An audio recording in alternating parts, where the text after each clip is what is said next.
Hi everyone, आप सभी का फिर से स्वागत है हमारी एक और लॉन्ग वीडियो में। आज मैं आप सभी को बताने वाला हूँ अपनी गाजा स्पीति ट्रिप का पर्सनल एक्सपीरियंस, कैसा मेरा वहाँ का ट्रिप रहा, कितना मेरा खर्चा रहा। तो फटाफट से जो भी वीडियो को देख रहा है चैनल को सब्सक्राइब कर देना, वीडियो को लाइक कर देना और शेयर जरूर कर देना। करते हैं अपनी वीडियो को फटाफट से स्टार्ट। सबसे पहले स्टार्ट करते हैं लुधियाना से, अपने घर से। मैं निकला था यहाँ से सुबह के 6 बजे चंडीगढ़ के लिए। आपको सबसे पहले तो चंडीगढ़ पहुंच जाना है, चाहे आप कोई सस्ती कैब करके जाओ या बस में जाओ। फिर जैसे ही आप चंडीगढ़ पहुंचोगे आपको वहां पे ना ऑटो लेके 43 के बस स्टैंड आ जाना है। हो सकता है आपको कैब वाला भी वहां पे ड्रॉप कर दे, ये आपके ऊपर डिपेंड करता है आपने क्या बात की है। 43 सेक्टर के जब आप बस स्टैंड में पहुंच जाओगे तो वहां से ना आपको 9, 10, 20 पे शिमला की बस मिल जाएगी। 43 सेक्टर से जो है सारी हिमाचल की बस चलती है और हरियाणा रोडवेज, तो आप वहां जाके कंफर्म कर सकते हो एक बार काउंटर में। तो मेरा तो ऐसे था, जैसे ही मैं टैक्सी से उतरा 43 के बाहर, फटाफट से मैं गया बस स्टैंड के अंदर, तो मेरे को वहीं पे ही बस मिल गई। मैंने जाते ही टिकट कराई और मेरे 2 मिनट पहुंचने के बाद ही बस वहां से चल पड़ी। तो जो आपको पड़ेगा फेयर चंडीगढ़ से शिमला का, वो आपको पड़ जाएगा 280 रुपये में। और अगर आप लुधियाना से जाओगे चंडीगढ़ तो आपके लग जाएंगे करीब 200। और अगर बस में जाओगे उसका मुझे आइडिया नहीं है, आप गूगल पे चेक कर सकते हो टिकट। मैं तो गया था कैब में, इसलिए मेरे 220 लगे थे लुधियाना से लेके चंडीगढ़ के, और 280 लगे थे आगे शिमला पहुंचने के। फिर मैं शिमला पहुंचा। मैं पहुंच गया था शिमला कोई 1 बजे के करीब, 12-1 बजे के करीब, काफी जल्दी पहुंच गया था शिमला में क्योंकि मैं घर से ही पहले चला था। फिर जैसे ही मैं शिमला पहुंचा, ISBT टूटीकंडी जो नया बस स्टैंड है वहां का, मैं वहां पर बैठा थोड़ी देर, आसपास का सराउंडिंग का एरिया मैंने एक्सप्लोर किया सारा। उसके बाद जो वहां से रिकांगपियो की पहली बस चलती है ना शाम की, वहां पे चलती बस की टाइमिंग ये है, शाम को ही चलती है बस रिकांगपियो के लिए। मैं आपको पहले बता देता हूँ वीडियो में, वो चलती है कोई 6 बजे। तो फिर सारा दिन वहां पे स्पेंड किया और उसके बाद ली रिकांगपियो की टिकट। शिमला से जो फिर आपका रिकांगपियो का फेयर लगेगा वो लगेगा 600 रुपये पर पर्सन। मैंने फोन में सारी डिटेल बनाई है, तभी मैं आपको देख के बता रहा हूँ। तो हम दो बंदे थे तो हमारा लग गया था कोई 1200 के करीब। तो फिर आप 6 बजे चलोगे शिमला से रिकांगपियो के लिए। बाकी रास्ते में बस रुकती है एक बार डिनर करने के लिए, उसके बाद आप पहुंच जाओगे सीधा जाके रिकांगपियो। रामपुर में कोई 10-10 मिनट का होल्ड होता है बस का, इसके ज्यादा तो बस नहीं रुकती है वहां। ऐसे तो जो बस की टाइमिंग है वो शाम की 6 बजे की है और रिकांगपियो अराउंड 3-4 बजे पहुंचा देती है। पर अब ये भी डिपेंड करता है कि अगर रास्ते की कंडीशन कैसी है, रास्ते में कोई हैपनिंग तो नहीं हुई, क्योंकि आपको पता है वो लैंडस्लाइड वाला एरिया है सारा। वहां पर ये छोटी मोटी चीजें होती रहती है, लैंडस्लाइड तो पॉइंट्स वहां पे है ही बड़े ज्यादा लैंडस्लाइड वाले। तो इसको हम कुछ बोल नहीं सकते कब आपकी बस रिकांगपियो पहुंचेगी। बट हाँ, जैसे ही आपकी बस पहुंच जाएगी 3 की बजे रिकांगपियो, और रास्ते में होल्ड होता है रामपुर में, 10 मिनट बस वहां पे रुकती है और एक बार रुकती है डिनर के लिए। नारकंडा से जब हम चढ़ाई उतरते हैं ना नीचे, तो वहां थोड़ी आगे जाके बस रुकती है डिनर करने के लिए। मैं आपको साइड में वीडियोस भी चला दूंगा जिससे आपको थोड़ा अंदाजा होता रहेगा कि बस कहाँ पे रुक रही है कहाँ नहीं, आपको एक अच्छी पूरी डिटेल मिल जाएगी जिन्होंने भी HRTC बस में ट्रैवल करना है। फिर उसके बाद बस पहुंच गई थी सुबह 3 बजे के करीब रिकांगपियो। अब मैं आपको सच बताऊं तो रिकांगपियो का जो बस स्टैंड है ना, वहां पे कुछ भी आपको खुला नहीं मिलेगा, बस आपको वेटिंग एरिया मिलेगा थोड़ा सा बैठने के लिए। उसके अलावा आप सोचो आपको वहां पे कोई शॉप ओपन मिलेगी या कोई चार्जिंग सॉकेट मिलेगा, वो आपको कुछ भी नहीं मिलेगा। ये मैं आपको अपने पर्सनल एक्सपीरियंस से बता रहा हूँ। अगर आप जा रहे हो, अगर आपके पास कोई आईफोन है तो पहले ही अपना पावर बैंक साथ में कैरी करना, क्योंकि मेरे को भी बड़ी दिक्कत आई थी फिर व्लॉग्स बनाने के लिए। आधी व्लॉग्स तो मैंने इस फोन से शूट की थी, पर इसका कैमरा इतना बढ़िया नहीं जितना आईफोन का है। तो ये आपको दिक्कत आ सकती है वहां पे थोड़ी बहुत। बाकी फिर आप वहां पर बैठे रहोगे कोई अपना 5 बजे तक। पर 5 बजे का भी पक्का नहीं पता काजा वाली बस 5 बजे पहुंचेगी कि नहीं, क्योंकि हमारे साथ ऐसा हुआ, हमारी बस आई थी कोई 5:30 पौने 6। फिर मैं वहां पर थोड़ी देर बैठा रहा, जैसे तैसे मैंने वहां चार्जिंग सॉकेट का जुगाड़ किया, अपने फोन को थोड़ा चार्ज कर लिया था मैंने काजा की ब्लॉग शूट करने के लिए। नहीं तो सारी ट्रिप ही बेकार चल जानी थी। मेरी गलती ये होगी, मैंने यहाँ से पावर बैंक नहीं कैरी किया अपने साथ। तो मैं तभी आपको बोल रहा हूँ आपको ये गलती नहीं करनी, स्पेशली अगर वीडियो शूट करते हो तो। 6 बजे के करीब आपकी बस निकल पड़ेगी काजा के लिए। तो मैं आपको पहले बता दूं वहां कोई ऑनलाइन बुकिंग नहीं चलेगी। अगर आपको ऑनलाइन बुकिंग करानी है आपको शिमला से ही करानी पड़ेगी काजा के लिए। पर मैंने शिमला से नहीं कराई, शिमला से मैंने कराई थी रिकांगपियो की, और पीओ से कराई फिर दोबारा काजा के लिए, जो कि मैंने बस में ही टिकट खरीदी थी। तो अगर ऑनलाइन बुकिंग आप कराने में इंटरेस्टेड हो तो पहले से ही करवा के आओ, वो आपके लिए ज्यादा बढ़िया रहेगा। जो आपका काजा जाने की टोटल कॉस्ट आएगी ना HRTC बस में, वो आएगी पर पर्सन 510-20 रुपए। 10-20 रुपए ऊपर नीचे होते ही रहते हैं, तो आप जब भी जाओगे आप अपने एक्सपीरियंस से चेक कर लेना एक बार कितना है कितना नहीं। फिर उसके बाद बस बोल देती है बाय बाय पीयू के बस स्टैंड को, और मेन मार्केट से होते हुए बस निकल पड़ती है काजा के लिए। ये साइड में वीडियो चला रहा हूँ, आप देख लेना वीडियो को भी। पहले ना 30-40 किलोमीटर आगे जाती बस लेती है ब्रेकफास्ट के लिए होल्ड। तब टाइम होता है सुबह के कोई 7 बजे का। तो मैं इस तरफ स्क्रीन में चला दूंगा, आप ये भी देख लेना, यहाँ पर आपको ढाबा भी मिल जाएगा और होम स्टे भी मिल जाएगा। ब्रेकफास्ट करने के बाद उसके बाद डायरेक्टली बस निकल पड़ती है डबलिंग वाली साइड को। डबलिंग में एंटर होने से पहले चेक पोस्ट आती है जहां पर बस की एंट्री होती है। डबलिंग क्रॉस करके फिर सारे कैंची मोड़ स्टार्ट हो जाते हैं। जहाँ पर आपको धूप देखने को मिलेगी। जब आप किन्नौर वैली से निकलोगे ना, तो आपको धूप थोड़ी कम ही मिलती है, पर जैसे ही आप आगे डबलिंग से आगे जाओगे ना, तो वहां पर आपको इतनी ज्यादा धूप देखने को मिलेगी, आप भी खुश हो जाओगे कि यार 2-3 दिन बाद धूप देख ली। और जो यहाँ से लुधियाना या चंडीगढ़ से जा रहे हैं, उनके लिए तो सफर काफी लंबा है, 1-2 दिन का सफर है बस में स्पेशली। अगर अपनी कार में जा रहे हो फिर तो आपके पास चॉइस है, आपने कहाँ पर स्टे करना है, आप चाहे शिमला रुक के जाओ, चाहे कुफरी, जहाँ आपका मन करे, या नारकंडा भी होल्ड ले सकते हो। फिर डबलिंग जब हम क्रॉस कर देते हैं, कैंची मोड़ स्टार्ट होते हैं, उसके बाद कांगड़ी ढाबा आता है ऊपर जाके, नाको के पास। वहां पर बस रुकती है टी ब्रेक के लिए। वहां पर बस की टी ब्रेक होती है कोई 10-20 मिनट के लिए, वीडियो साइड में चल रही है जैसे कि आप देख सकते हो। तो फिर वहां पर बस होल्ड लेती है थोड़ी देर, ड्राइवर सारे पैसेंजर चाय पीते हैं। फिर उसके बाद बस दोबारा निकल पड़ती है। अब आगे जाके मलिंग नाला आता है, जहां पर पानी की कंडीशन इतनी ज्यादा बुरी तो नहीं थी जब हम गए, ठीक थी। पर अब आपकी बार में डिपेंड करता है कैसा वेदर हो, कैसी कंडीशन हो।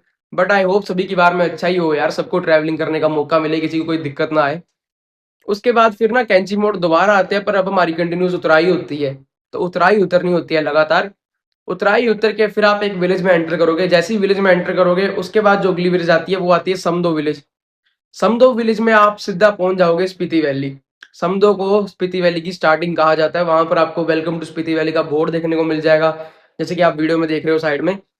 और आगे जाके आपको गेट भी मिलेगा वेलकम टू स्पीति वैली का। साथ ही मैं आपको बता दूं, वहां पर जो इंडिया तिब्बत बॉर्डर है, जिसको 28 साल के बाद ओपन किया है, वो भी आपको दिख जाएगा। उसके लिए आपको पासेस लेने पड़ते हैं, और वहां से ना आपको तिब्बत की कुछ विलेजेस नजर आती हैं 2-3। तो वो भी एक काफी अच्छी जगह है। बट अगेन, अगर आप बस में जा रहे हो तब आप वो जगह एक्सप्लोर नहीं कर पाओगे, आपको या तो वहां पे स्टे लेना पड़ेगा या टैक्सी करनी पड़ेगी ना। जैसे ही आप निकलोगे समदो से आगे, समदो जाके हरलिंग आता है। हरलिंग में बस रुकती है लंच के लिए। तो सबसे अच्छी बात यह है कि आपको काफी ब्रेक्स देखने को मिल रहे हैं रास्ते में, आप भी थोड़ा रिलैक्स होके जाओगे। पर बस कंफर्टेबल नहीं होती गाइस, मैं आपको पहले बता रहा हूँ। बढ़िया यही है, या तो आप बस पे, अगर आपको बड़ा शौक है ट्रैवल करने का, फिर तो आप बस में जाओ। पर अगर यार नहीं है ना शौक कि कंफर्टेबल, आप पहले कंफर्ट ढूंढते हो, आपको अच्छा चाहिए सब कुछ, तो उसके लिए फिर आप मत करो ट्रैवल बस में। क्योंकि मेरी भी एक्सपेक्टेशंस बड़ी हाई थी, जब मैंने रियलिटी देखी तो मैं देख के हैरान हो गया। और एक बस चलती बहुत ज्यादा स्लो है, पहुंचने को ही आपको बड़ा टाइम, जो रास्ता आपका 2 घंटे में कवर होगा, उसको पहुंचने को 5 घंटे लगते हैं। तो मेन तो दिक्कत यही बन जाती है, यही सारे चैलेंजेस है रास्ते के। फिर उसके बाद हर्लिंग में रुक जाती है बस लंच करने के लिए। लंच करने के बाद दोबारा निकल पड़ती है बस। चंडीगढ़ गांव आता है रास्ते में, आपको पता होगा कईयों को जिन्होंने ट्रैवल किया है। चंडीगढ़ के बाद आता है ताबो। ताबो भी काफी पैसेंजर्स उतरते हैं, वहां पर मोनेस्ट्री है देखने वाली। और ताबो से पीछे एक 500 साल पुरानी मम्मी रखी है, वो भी मोनेस्ट्री पड़ती है। उसका रास्ता मुड़ता है राइट साइड को, मैं वीडियो में चला देता हूँ यहाँ पे। तो अगर आप वहां जाना चाहते हो, उसके लिए भी आप बस से नहीं जा पाओगे, आपको या तो ताबो में स्टे करना पड़ेगा, या आप अगले दिन ही आ पाओगे, क्योंकि और कोई सर्विस आपको नहीं मिलेगी। तो सबसे बढ़िया यही है, या तो सीधा ताबो निकल जाओ, या पहुंचो सीधा काजा। तो जो ताबो से है काजा के डिस्टेंस, वो है 48 किलोमीटर का। अब रास्ते में छोटे छोटे गांव बड़े ज्यादा पड़ते हैं, मुझे उनका नाम याद नहीं है। बट हमारी बार में क्या हुआ था यार, हमारी बस ही खराब हो गई रास्ते में। ऐसे बस का टाइम होता है 1-2 बजे पहुंचने का, और मैं काजा पहुंचा था उस दिन 5 बजे शाम को। तो हमारे साथ तो ये बहुत बुरी हैपनिंग हुई थी अब उस टाइम पे। बट यार इसमें हमारी भी क्या गलती है, अब बस की हालत ही बड़ी ज्यादा खराब है गाइस, मैं आपको सच्ची बताऊं तो। वो जो बस है ना, वो बिल्कुल पुरानी बसेस चलती है वहां के लिए। तो आपको भी दिक्कत आ सकती है अगर कुछ ऐसा हो। तो फिर उसमें आपका टाइम वेस्ट होगा 1-2 घंटे, आप कुछ कर भी नहीं सकते ना, आपको कोई वहां पर टैक्सी मिलेगी, क्योंकि बीच रास्ते में आप कहाँ टैक्सी ढूंढोगे यार। ऐसा हो सकता है यार कोई आपको लिफ्ट दे दे, वहां के लोग बड़े अच्छे हैं, लिफ्ट दे देते हैं इजीली ना, आपसे वो पैसे लेंगे, इतने बढ़िया लोग हैं वहां के। बाकी अगर ऐसा कुछ नहीं है, फिर तो आप 1-2 बजे काजा डायरेक्टली पहुंच जाओगे। फिर जैसे ही आप काजा पहुंच गए, वहां पर अपना होम स्टे लो और एंजॉय करो। बाकी काजा तो हम पहुंच गए थे शाम के 5 बजे। फिर होम स्टे पड़ गया था मुझे कोई 800-900 के करीब, एक रात का। 5 बजे के करीब फिर मैं काजा भी पहुंच गया था, और काजा में ना एक अपना दोस्त है, तो मैं तो वहां रुका था। मेरे को होम स्टे भी ठीक प्राइस में पड़ गया था, 800-900 के करीब। अगर आप जा रहे हो आप देख लेना। बाकी मैंने एक जगह जोस्टल में भी पता किया, जोस्टल में बंदे ने पता क्या बोला, 800 रुपए का एक बेड, सिर्फ एक पर पर्सन, जो हॉस्टल होता है जिसमें बेड के ऊपर बेड होते हैं वो हॉस्टल वाले, वो टाइप था। उस बंदे ने मेरे को बोला 800 रुपए का आपको सिर्फ एक रात का एक बंदे का मिलेगा बेड। तो वो तो मुझे काफी महंगा लगा। ये तो थैंक गॉड अपने नोन है वहां पे, उन्होंने रीजनेबल प्राइस में होम स्टे भी दे दिया, 800-900 में मिल गया था एक रात के लिए कमरा। मैं रुका हूँ गाजा में 4 दिन के लिए। तो काफी अच्छा मेरा टाइम वहां पे निकला, और वहां से व्यू भी बड़ा अच्छा था। सामने ये देखो, वीडियो चलाता हूँ साइड में मैं, इस तरफ हिल्स थी और रिवर थी पीछे वाली साइड को, और यहाँ पे नवोदया लिखा हुआ था, पहाड़ी में इंडियन फ्लैग बना था। फिर एक दिन मैंने वहां पे स्टे किया, खाया पिया। और जहाँ मैंने ब्रेकफास्ट लंच किया, उस जगह का नाम है संजू ढाबा। बट कम से कम करते करते बिना आपका 25-26 तो गाइस लग ही जाएगा, अगर आप जा रहे हो चंडीगढ़ या लुधियाना से तो। पर अगर आप जा रहे हो दिल्ली से या कहीं और से, फिर तो गाइस आपकी 30 के ऊपर ही गेम जाएगी सारी, मैं आपको पहले बता रहा हूँ। क्योंकि आप कितने ही पैसे बचा लोगे यार, आप इतना ज्यादा सेव नहीं कर पाओगे। काजा है, सब कुछ ही वहां पर महंगा है, सब कुछ। छोटी से छोटी चीज भी आप लोगे ना, वो भी आपको काफी महंगी पड़ेगी, ऐसा सीन है वहां का। अब टाइम आ चुका है सारे एक्सपेंस कैलकुलेट करने का। तो गाइज मैं कर रहा हूँ 2 बंदों के हिसाब से कैलकुलेट, ठीक है। आपके ऊपर डिपेंड करता है, अगर आप अकेले जा रहे हो या बड़ा ग्रुप जा रहा है तो आप अपने हिसाब से कैलकुलेट कर लेना, ओके। तो मैं करता हूँ फटाफट से कैलकुलेट और आपको बताता हूँ सारा एक्सपेंस। तो सिर्फ फेयर फेयर ही कैलकुलेट किया है। जो आपको जाने जाने का ही पड़ेगा ना, वो आपको पड़ जाएगा 2260। 2260 ही जाने का और 2260 ही आने का। टोटल 4520 आपको किराया पड़ रहा है सिर्फ शिमला तक। शिमला से रिकोंगपियो, रिकोंगपियो टू काजा, और सेम फिर वापसी का। तो ये तो हो गया आपका सिर्फ जाने आने का, ठीक है। मैं आपको दोबारा से यही चीज बता रहा हूँ, ये मैं 2 बंदों का कैलकुलेट कर रहा हूँ, आप अपने हिसाब से कर लेना जितने भी बंदे हैं। इस ज्यादा टैनिंग यहाँ तक नहीं हुई है, इस तरफ टैनिंग है ज्यादा मेरे। अब आपको कैमरे में थोड़ी कम विजिबल हो रही होगी, कैमरे में तो आपको शोल्डर ही नजर आ रहा होगा खतरनाक सा, नहीं। कैलकुलेट करके 2 बंदों का भी कम से कम 20-22 हजार रुपया बन ही रहा है। तो अगर आप जा रहे हो 2 बंदे तो आपका इतना लग जाएगा। पर आपका ज्यादा भी लग सकता है, क्योंकि अब ये नहीं पता आपको कौन सा होम स्टे मिलेगा, किस प्राइस में मिलेगा। और अगर आप स्नो टाइम पे जा रहे हो, जब सीजन होता है स्पीति वैली का, फिर तो गाइस आपका बड़ा ज्यादा खर्चा हो जाएगा। कि वो सीजन टाइम है, तब तो ऑफ कोर्स आपके ज्यादा पैसे लगेंगे। बाकी कुछ ऐसा ही सीन है स्पीति वैली का, घूमने का आपको बड़ा ज्यादा मजा आएगा, क्योंकि यार बिल्कुल ही अच्छी जगह है। और हो सकता है आपको गैलेक्सी वे भी दिख जाए रात को आसमान में, हमें तो दिखा नहीं, हमारी बार में तो यार मौसम ही खराब था वहां का, ऐसा हुआ है। वहां का मौसम भी ज्यादा खराब नहीं होता है, सिर्फ वहां पर थोड़ी थोड़ी बारिश होती है, बूंदाबांदी जैसे होती है ना, उस तरह ही। ज्यादातर वहां पर रहती है धूप। काफी अच्छी जगह है, आप एक्सप्लोर करो और आपको भी मजा आ जाएगा। की मिनिस्ट्री जाओ, चिचम विलेज जाओ, एक्सप्लोर करने को ना बड़ा कुछ है, वो भी ज्यादा दूर दूर नहीं। अब आप बोलोगे चंद्रताल जाना है, वो तो ऑफ कोर्स आपको फिर दूर पड़ेगा। बट नियरेस्ट प्लेसेस भी बड़ी ज्यादा है, जैसे आप चिचम ब्रिज जा सकते हो, चिचम विलेज जा सकते हो, किब्बर विलेज, और की मोनेस्ट्री होगी, हिक्किम हो गया, लांगजा हो गया, जैसे कॉमिक विलेज जो वर्ल्ड की हाईएस्ट विलेज है। तो आप इन प्लेसेस में भी घूमोगे ना 6 जगहों में, तो आपको काफी मजा आएगा। और जो काजा के आसपास वाले एरिया, जैसे काजा मोनेस्ट्री है, और एक ऊपर बुद्धा स्टैचू बना है, मैं यहाँ साइड में चलाता हूँ। इतनी प्यारी जगह है ना, एक बार यहाँ जरूर जाके देखना, और ऊपर जाके फोटोज क्लिक करना। जो काजा की फोटोज आती है ना, इतनी प्यारी फोटोज आती है सारी नीचे की। लांगजा हिकिम से आते जो आपको व्यूज देखने को मिलते हैं ना, बड़े प्यारे मिलते हैं, मैं आपको सही बताऊं तो। ये देखो कुछ इस तरह का व्यू होता है फोन में, देखो। फोन में इतना मजा आ रहा है यार देखने का, आप रियल लाइफ में सोचो आपको कितना मजा आएगा भाई, कसम से। बड़े ही अच्छे व्यू यहाँ पे ना, नीचे एक सीधा रोड है बिल्कुल, वो ऐसा लगता है जैसे एयरपोर्ट का रनवे होता है ना, सेम आपको वैसी वाइब आएगी जब आप ऊपर से देखोगे। बड़े ही ज्यादा सही सही व्यूज है गाइज। फोन पूरा भरा हुआ है यहाँ तो फोटो से, ये वाला भी।